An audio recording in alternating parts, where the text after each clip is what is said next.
Кипятильник сохранил хоть? Здорово. Здоровый.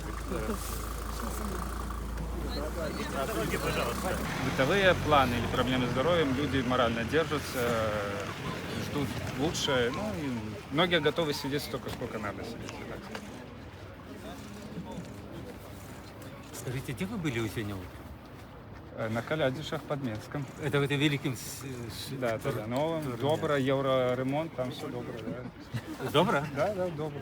А які там ліки, які там... А мы были только одну ночь. Потому что до этого я был у Могилевской.